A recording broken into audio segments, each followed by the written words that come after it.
Good morning, and welcome to a new episode of Meatpacking Unpacked, Community Connected, brought to you by the Meatpacking District. My name is Jeffrey LeFrancois, and I'm the Executive Director of the Meatpacking Business Improvement District.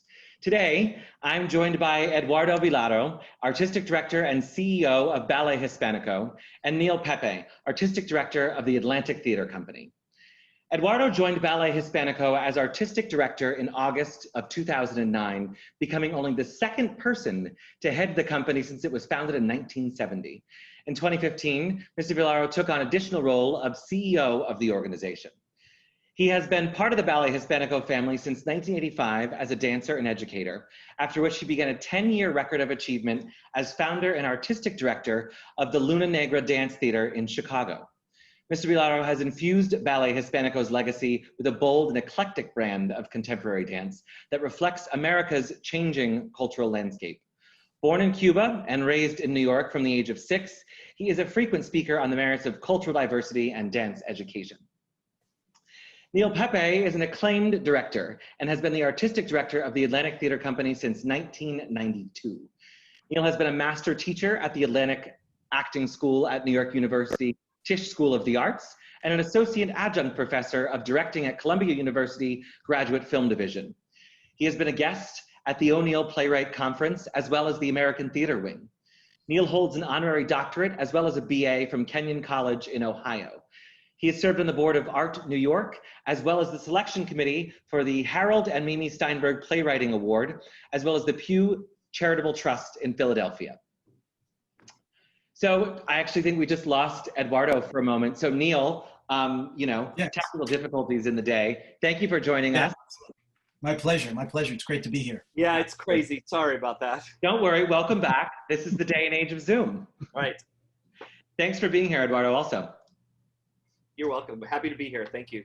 So, through the lens of COVID everything right now, but I just kind of want to start. And Neil, if you want to kick it off, 6 months, here we are. What have you guys been doing to sort of get through as a theater company right now? Well, it's very odd and changing day to day, week to week, month to month. When the pandemic first hit, we were doing a show called Anatomy of a Suicide, and we had about 3 or 4 performances left, so we had to cancel those. And then we were sort of in a holding pattern, trying to figure out if we could finish out the last 2 shows of our season, and we thought, oh, maybe we can push them into the summer, because as you know, nobody really knew how long it was going to last. And then it became clear, probably after a few weeks, that we were going to need to push things off and rethink everything. So a couple of things we've done, because we run a school through NYU and a conservatory, which is run by my wife, Mary McCann. She's the executive director. We went virtual right away, and that actually, though it was challenging, ended up being really successful, and we felt good about all the classes. So they continued through the spring, and our summer programs have continued virtually. In the meantime, on the theater side, we've continued virtual workshops, readings when we can. We have a sort of a virtual program series called Live with the Atlantic on Fridays, and we interview artists that we've worked with, and Creators Cut and Composers Corner, and all these various people that either they're looking at work they've done, or they're talking about it. And then we're looking right now at the fall and what we can do virtually, honestly. We thought for a second that maybe we could do some sort of hybrid thing, but that looks less and less likely given how things are opening out. So we're doing the best to survive while we're waiting for live performance to come back, and trying to think as creatively as possible until we have some clearer sense of when we'll be back in live performance. Absolutely. And Eduardo, how about at the ballet? Yes. Well, I echo Neil's sentiments of ever-shifting sands, and we are just experiencing. This is where, while it's difficult, where artists and the arts really can work, because we are so accustomed to improvisation and working really with the most we can get at the moment, right? Depending on funding or whatever we have. So I can just say that we did exactly the same thing. We went immediately, our administrative staff is working remotely. All our classes went remotely. We luckily had been on tour by March 12th, we were coming back at the company. And so we canceled the rest of the tour. And it was just quickly putting people into safety mode, right? So the artists had to go home. Everybody started working on it. And immediately we started a virtual plan because we were in the midst of our 50th anniversary and still are. And so we needed to make sure that we were still providing for our audience that kind of celebration. So we started a platform called Be Unidos, which is a daily offering of Ballet Hispánicos, from motivational quotes from Latinx leaders in the field to a Wepa Wednesday, which is a fun way of watching some of our work and then having a conversation myself with the artists, the choreographers, and the dancers, to Flashback Fridays, where we're doing a lot of our 50th anniversary. So each day we've been doing, it's still going on. And then we had to decide, well, what are we going to do for our annual fundraiser? So we had a virtual fundraiser called Noche Unidos, and that went really well as well. So we also wondered if the fall there might be, just an inkling of possibility, but virtual, we have all of 1,000 means, communication with our families, with the students, with our artists. We are immediately, we're in 2 pandemics, so we were very concerned during the Black Lives Matter movement. So we started working on that as well, not only with a statement, but with some of the work we do and allowing some of the dancers, the artists' voices on our platform. And we'll continue to do so. But it's been a constant costume change. So, and when you're doing a costume and they're quick costume changes, there are a lot of elements that have to come together in order to make that look happen. So yeah, that's where we are. Absolutely. Thank you both for that. I want to use the mention of the Black Lives Matter movement right now as sort of to think about the Atlantic and the stories that you guys seek to tell. There's a whole bunch of art being created because of the pandemic right now. Obviously, I think we're going to see a whole bunch of stories be told. They're being told now, and will continue around the Black Lives Matter movement. What do you see as this moment in time, through the lens of the Atlantic, bringing unique stories through plays to New Yorkers as happening?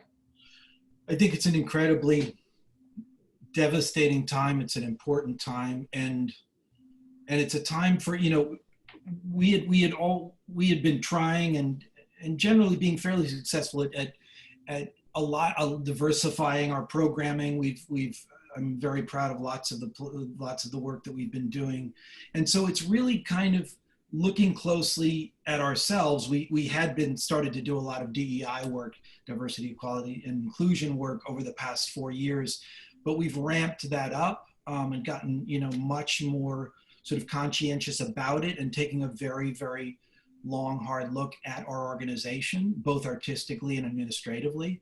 And so that's been a exciting and challenging process at the same time. And at the same time, looking at all of our artists and looking at ways in, as Eduardo was saying, supporting the voices that need to be supported very badly in this moment, and trying to help people to the extent that we can. It's such a strange thing that at the very same moment this is all happening, we're also, because of the pandemic, trying to fight to survive. So the dance to try to put the two together and know that we have a massive responsibility to support a wide variety of voices, and especially Black voices at this moment, and to make sure the organization survives, to make those two work together is what we have to do, and that's what we're doing. So it's really, again, been about whatever virtual programming we are doing to help keep all of these voices alive, and so again we're we're excited to be moving forward, but it's a very, very difficult and challenging time. And I think for us as a cultural institution, we're just trying to support those voices that are really in need of support right now. Absolutely. And Eduardo, given, I mean, your organization is about cultural dialogue and unity through performance and dance. So how do you see Ballet Hispánico's role in this moment as an organization that is, you know, created of Latinx and Latino members? How does that, and I'm sure folks who define as sort of Black Latinx also. So how does that define for you guys in this moment of time?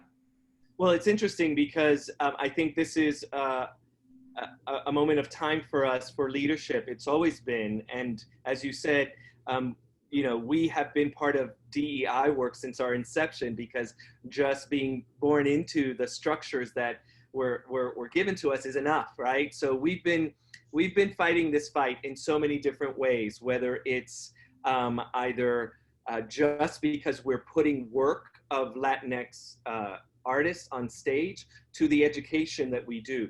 However, I certainly feel, and the whole organization felt, that understanding that it was not our responsibility to take on a really, at this moment, it really isn't. It really isn't the Black and Brown organizations that need to be making these big changes and shifts. We still need to look within ourselves. I think everyone needs to look within themselves. This is not, you know, we need to stop the us and them and all that good stuff and the polarizing, and need to work together. So I feel that we can be an ally in the work that everyone has to do. And so that means that our programming, both virtually, is about, so we've done some things like open up our program to our dancers, and they've had forums with other dancers, you know, another generation, not us, without, you know, leadership voices.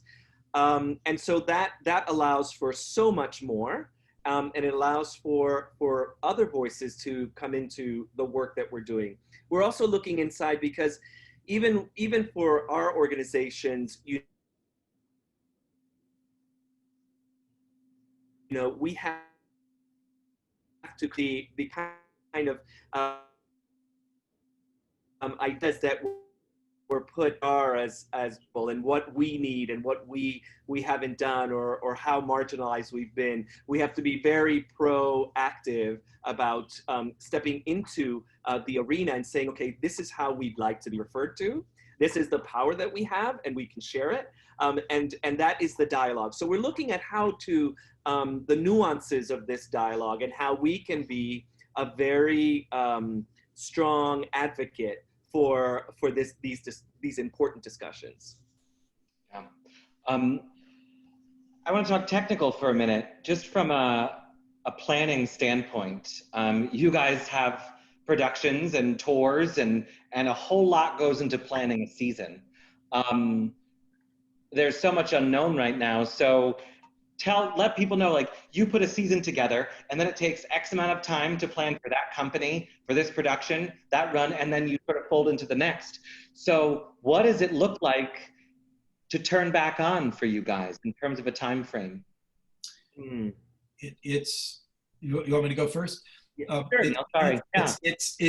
It's weird, because it's sort of like a moving goalpost, where you know, initially we thought, okay, yeah, there's a good chance we could start performances in September, and you start sort of doing pre-production, and then you realize, maybe we're going to start rehearsals in December, and you juggle your schedules accordingly, which also, frankly, it's been a challenge, because there's certain staff that are very production oriented. So we've been in the unfortunate position of having to furlough a certain amount of people to survive. And we've been trying to sort of manage that while looking at this moving goalpost. So right now, outside of, as Eduardo was saying, the virtual programming, we are looking toward the spring. So what that means is that most of our plans for live performance, we are hoping for April. And I qualify that by saying it's very difficult for us to put on a large play or possibly a musical to 25% of the house. The numbers don't work. So you have to look toward when you can sell and we only have 200 seats. when you can sell that out. Because if you don't, then the whole financial model has to change. If we're going to consider having, say, a 25% to 50% full house, that's a whole other model. So if we do that, if we're allowed to do that, it's going to be smaller plays, to figure that out. So the short answer, it's been a juggling act, very difficult, because while we're used to having concrete dates, starting performances, opening night, it's all changing. So we're trying to bob and weave, but boy, every time that goalpost moves, you're going, where are we going? What are we going to do for the next 6 months, and how do we survive? Yeah. Eduardo, what about for you guys? It's a probably similar sentiment. Yeah, it's very, very similar. We have the added issue of touring. We are touring, constantly, and not anymore. And so how do you begin to start developing protocols of safety? It's terrifying to me. Mm-hmm. Because from the moment someone leaves their house or home, to getting into an Uber, to getting to the airport itself, staying in the airport, flying, then arrival. I mean, the points of health issues arising are so, and then hotels. So what we're hoping for is that vaccine comes in quickly and soon, and even that it has its own problems. But we do have tours set for the new year, and we'll see how that happens, or when that happens, or if that happens. And also, and that's I think April as well, and we have some dates actually in January that we have some presenters or theaters who are expecting us to be there. That will be interesting to see what happens with that. So I think what we've learned to do is have plan A through Z, right? And it's like micro plans. So if this happens, then we can do, and it's that chess game that you're moving around in order to see what happens. But we're hopeful that by the spring, there's something. We do have plans that if all else fails, we can kind of think about podding the company, because we have our own studios. And so performances for our audiences can be done there if we do. These are easier protocols to handle if it's just us. And if we are making sure that our artists can travel safely. We're looking at every possible way of continuing this vision. Yeah. And I should add, Jeffrey, I just wanted to add briefly, I didn't say we also run a school. So we are starting our school in the fall. Some of it's virtual through NYU, and some of it's a hybrid for the conservatory. So we will have some students, like Eduardo's saying, we're doing all these protocols and quarantines of getting people into class in small sort of pod-like structures. So that'll be an interesting experiment, but we are doing that sooner than the spring. I think one of the biggest unknowns that we still have to see play out is it's all about people's comfort also. Even when our numbers are so low right now, vaccine's gonna play a significant import for people's state of mind, just their being. And the Whitney Museum, I was there today, and it dawned on me that museums, I think, actually are well positioned to play a really important role to helping New Yorkers get back into the groove of doing things that we used to love to do regularly. Is the Whitney open? Is it open? The Whitney opens to the public on September 3rd. There's members previews right now. But the tall ceilings, top shelf air filtration systems, because they need the art to not, get moisture on it and be very clean. Oh my goodness, I didn't even think of that. That's right. It's great. It was a huge light bulb when, Adam, the director of the museum, was sharing that with me. And I thought, well, this is great. It should be part of what we're talking about, because it's also about people's tendencies. We need to redevelop our levels of comfort, in public and all that kind of thing. And so what the stages of getting back into the theater is another thing that I think is going to be really important as well. And I guess to me that that makes me, I'm a little, I guess it's a negative sentiment because it makes me nervous around what people's tendencies will be and what we don't know. Yeah. You know, I just have to say that I think that, yes, that the idea of training, certainly for dancers, you have to train your muscles and you have to switch the training depending on the work that you're doing. And so these protocols that we develop, we have to understand that they are training us either to come back, to learn, to understand. And it always is difficult to just put kind of a flat protocol. Okay, let's all go start back up, or let's not. I don't think we'll ever get to this is back to normal immediately. It's going to be tiered, it's going to be stepped, and we have to participate in that. Yeah, and we've even, in preparing for classes, I mean, given the tumultuousness of the world with the pandemic and the anti-racism movement, just preparing, it's a whole new world and how to be prepared for that as well, students coming in all this turmoil. So absolutely, I couldn't agree more with Eduardo. It's figuring out what the new normal will be and how to prepare ourselves and train for that. Yeah, and I think it's amazing, your organizations in particular, but you know, the arts community across the city, this is how they thrive. And the arts community will be critical to New York's rebound, no matter what that looks like. Tomorrow, a year, 5 years from now, it's integral to the city, and it will play that role. So thank you guys for the great work you continue to do. I want to take a moment so we can learn a little bit more about Eduardo, a little bit more about Neil, do a little bit of unpacked of the two of you. So I'm going to ask a quick series of questions to each of you and just, you know, throw out your answer. So coffee or tea? Coffee. Coffee, black. There we go. Paintings or photography? Ooh. Wow. Paintings. Tough, but I would go with paintings as well. And I love the painting behind you, Eduardo. I was thinking the same thing, Eduardo. It's a great piece. Sidewalk cafe or rooftop bar? Sidewalk cafe. Rooftop bar. All right. News radio or newspaper? News radio. Newspaper. There we go. And finally, cooking or baking? Oh, that's a tough one for me. Cooking. Cooking. Yeah, I'm cooking too because I don't have to measure. You don't have to be as specific in your work. Well, this was lovely, gentlemen. Thank you both so much for joining us and for all the work you're doing for the city right now and for our communities. Thank you. And thanks to all of you for joining us today on Meatpacking Unpacked. And don't forget to subscribe to our YouTube channel and stay tuned to hear from the Meatpacking Districts and the city's cast of characters across the cultural, political, and business spectrums. We'll see you all next week.